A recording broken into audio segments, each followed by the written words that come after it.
Okay, real quick, Mike, I want to talk about Dr. K and Yes, Dr. the Kharrazian. giveaway that we're giving away. We are giving away 6 different programs of his, from Hashimoto's disease to gut health, cognitive decline, autoimmunity, and one on saving your brain. We're also offering a 40% discount.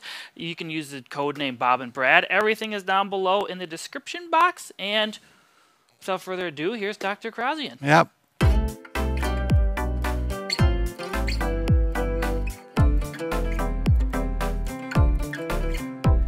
Welcome, my friends, to the Bob and Brad podcast. My name is Mike Keenitz, and I'm a physical therapist assistant. Our guest today is Dr. Datis Kharrazian.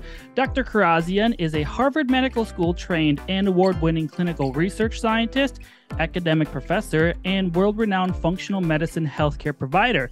He develops evidence-based models to treat autoimmune, neurological, and unidentified chronic diseases with non-pharmaceutical applications. His clinical models of evidence-based medicine are used by several academic institutes and thousands of healthcare providers throughout the world.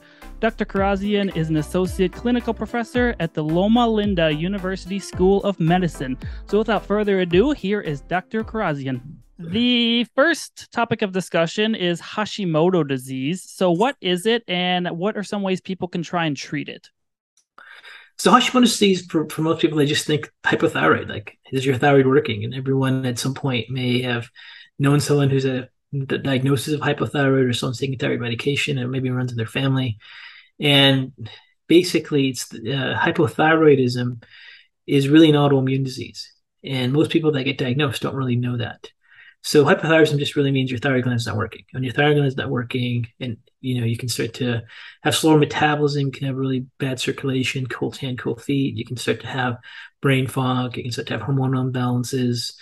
And these hypothyroid conditions typically turn on in females more than men. Strong proponents of females at age 40, 35. Now it's even getting younger.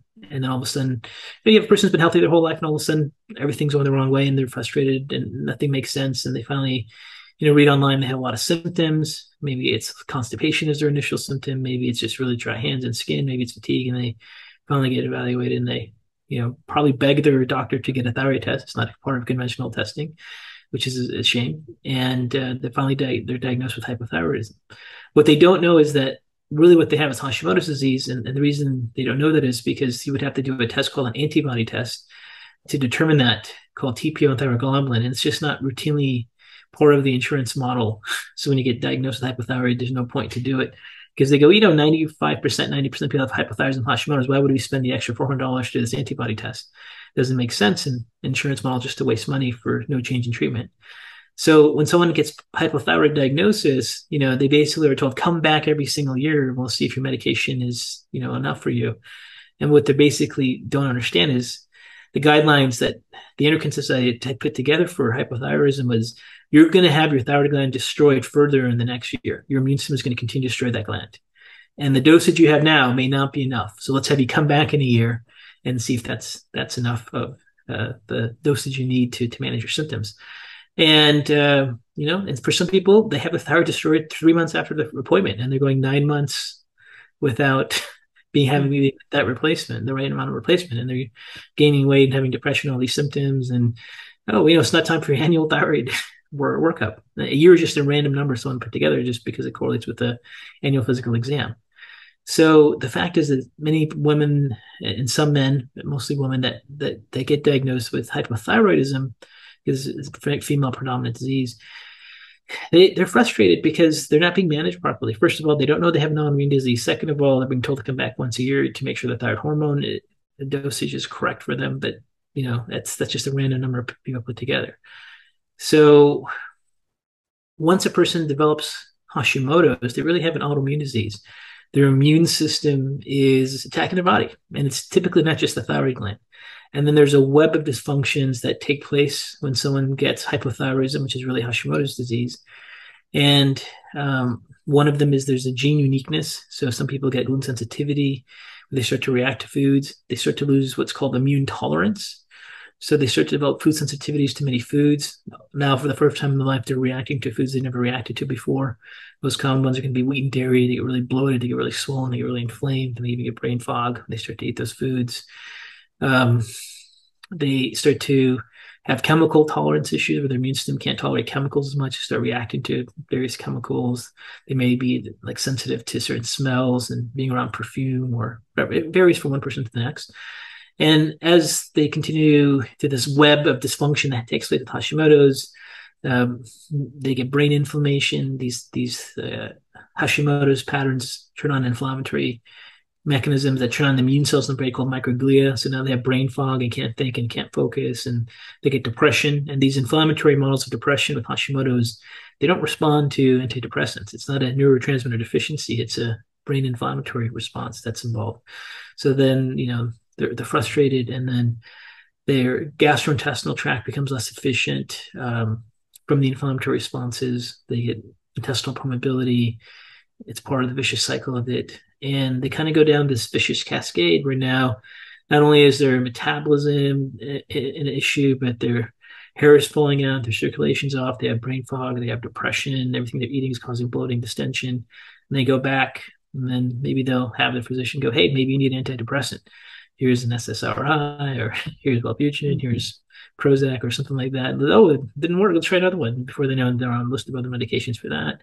And then for every little cheap complaint they have, instead of treating underlying autoimmunity, they're using a single drug for a single symptom. So now for their bloating, they get another medication for their, for their depression, for their, gallbladder symptoms. They may get all these other issues. And when people have Hashimoto's, there's other autoimmune diseases that start to get turned on too. So many patients with Hashimoto's start to get like pernicious anemia, B12 anemias. They get antibodies against the protein that carries B12 across their intestines. That happens about 5% of Hashimoto's people. Many people with Hashimoto's get antibodies to their actual brain, and specifically in an area of the brain called the cerebellum. They start to get dizziness and vertigo and nausea, and they become the weird patient, right? They become this weird patient in the healthcare that is now frustrated, and has gone from like one department head to the next department head, and they don't know what to do with them. And the patient's completely frustrated. And this is actually the first book I ever wrote. First book I wrote was, why do I still have thyroid symptoms when my lab tests are normal? And I went into like, hey, the science actually shows that you actually have an autoimmune disease called Hashimoto's. No one's telling you that, because running the antibody test to confirm it is not part of the routine healthcare system. You can easily do it yourself and see you have it. And you really need to manage this from an autoimmune perspective. And then when we walk into the medical healthcare system, there is no autoimmunologist, right? We have a cardiologist, we have a nephrologist, we have a psychiatrist, but we don't have an autoimmunologist. We have a rheumatologist for joint diseases, but not for these complicated autoimmune diseases. And then the endocrinologist will just say, hey, you have an endocrine disease, we'll just do what we always do. We're going to manage your hormones, but they don't really know what to do with the autoimmune part of it. And unfortunately, there aren't very effective drugs for these autoimmune diseases. There's just severe immune suppressive drugs like cortisone, or what they call biologics, which shut down the immune system. And so there's a level of frustration people have when they go through this path of Hashimoto's. But diet, nutrition, lifestyle can make a huge impact on it. Well published in many, many papers, and they just don't know what to do. So they're frustrated and they're confused, and it's like, the gene type of Hashimoto's is very common to have an HLA-DQG type. It's a gene type 2 and 6, which many people with Hashimoto's have. That makes them very sensitive to gluten.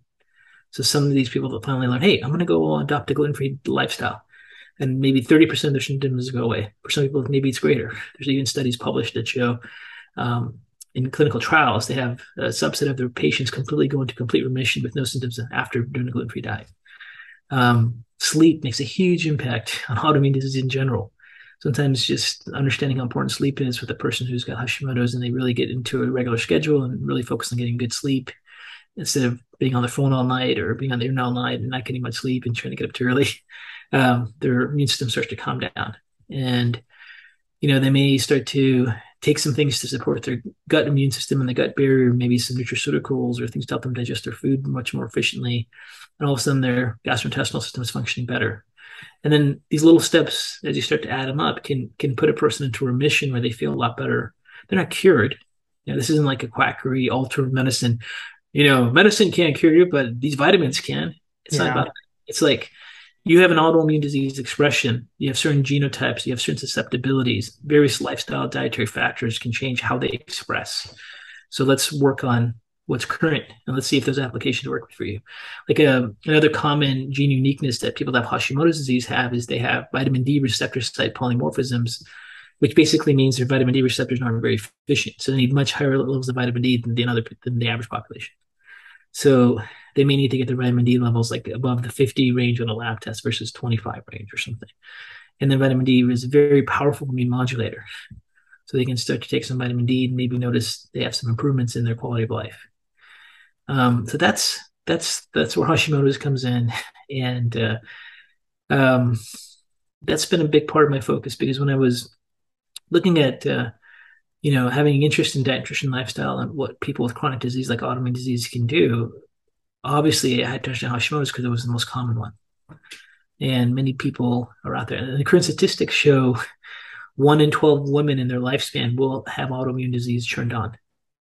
And doesn't mean they get like a full-blown rheumatoid arthritis, multiple sclerosis, but they start to make antibodies against their own tissue. And the most common one, the most prevalent one in females is Hashimoto's.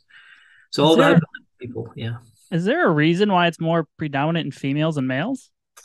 Yes, when you look at autoimmune diseases, there's a whole area of research where they're looking at autoimmune disease in males and females. And there's some autoimmune disease that are exactly equal with male and female distributions. Like type 1 diabetes, just as many men and just as many female get the same disease. For some diseases like Hashimoto's, it's for sure like 90% female, 10-20% male, and no one really knows. Obviously the biggest theory is just hormones, reproductive hormones, sex hormones may play a role, but no one's really identified the exact mechanism, and it's still an area of investigation and research. They can just map out and tell like which autoimmune disease have a greater preponderance for males or females, and Hashimoto's is for sure the most expressed in female autoimmune disease in the world, and the most common autoimmune disease in the world. So in your book where you talk about, what is it called again, on thyroid? Oh, why do I still have thyroid symptoms? Yeah, I know in your other book, Why Doesn't My Brain Work, you kind of have dietary rough guidelines. Are those in that book as well? Yes. And, so that's this thing too. People sometimes get frustrated. There isn't an exact protocol for every person. You just have to understand the concepts, see which concepts apply to you. Yeah, I mean, I try to get the information out as much as I can out there in books. Also on my website, Dr. K News, I have a lot of articles. I have some online programs to teach people suffering, going